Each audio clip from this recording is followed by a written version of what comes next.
Greetings, beloved in Christ. I am back from vacation and it is good to be home.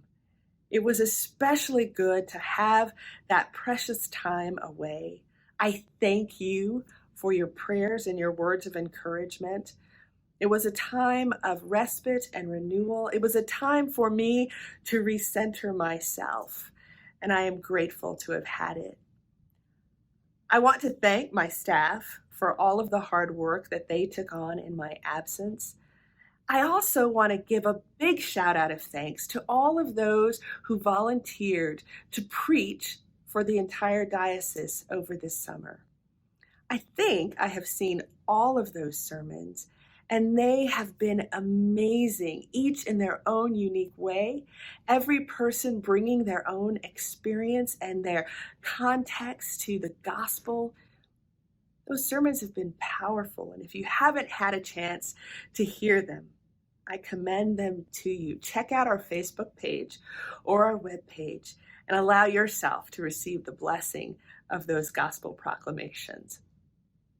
While I was on vacation, a friend of mine sent a meme to my Instagram account that said, "If at first you don't succeed, mutate and try again." It was a science geek meme referencing that which viruses do.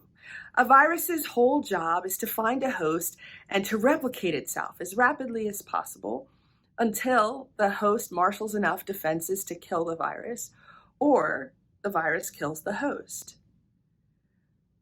The other thing that viruses do is mutate so that they can combat the host's defenses and or find more vulnerable, suitable hosts. This life cycle of a virus is evident in our current situation with the coronavirus. The first virus that we encountered was one that was particularly deadly to the elderly. It was also particularly difficult for those with specific underlying conditions. As we marshaled our defenses against that virus, it mutated.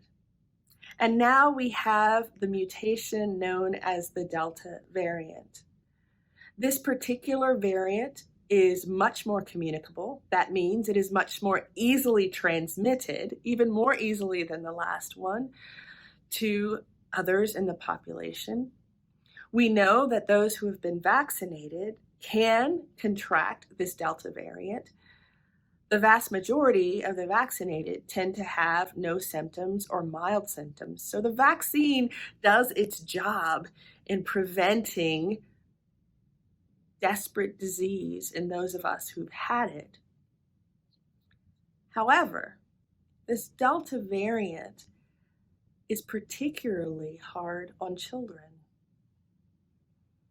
Children under the age of 12 cannot receive any of the current vaccinations, and therefore they are increasingly vulnerable to this Delta variant.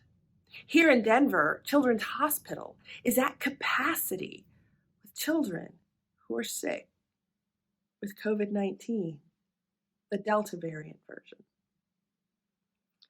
It is for this reason that I will be sending out new guidelines and protocols throughout the Episcopal Church in Colorado. In consultation with the Reverend Canon Carl Andrews, we have decided that it is really important for us as a church to continue our commitment to caring for others. The recommendations and protocols will include several things, but chief among them is the imperative that if we are gathering indoors with more than a handful of people, regardless of vaccination status, masks should be worn. I'm tired of wearing masks. I know many of you are, but they have proven to be an excellent way of preventing the transmission of this virus. And so if we are gathering in the worship context indoors, I encourage everyone, continue to wear your mask, Practice social distancing. Keep in mind that we don't wear masks because we are scared. We wear masks because we care. We care about others. We care about more than just our own convenience. By our gospel calling, we care for others, and part of seeking and serving Christ in others is doing what we can to protect them. Included in the information that I will be sending out around our new guidelines, we have information and sharing opportunities from the Reverend Dr. Jerome Berryman.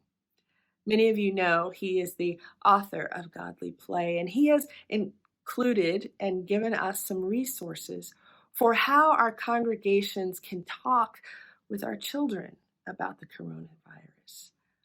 For those of you who are fans of Godly Play, I think it is helpful for us adults as well. But we are including those resources because we recognize that children are part of our community. They are people.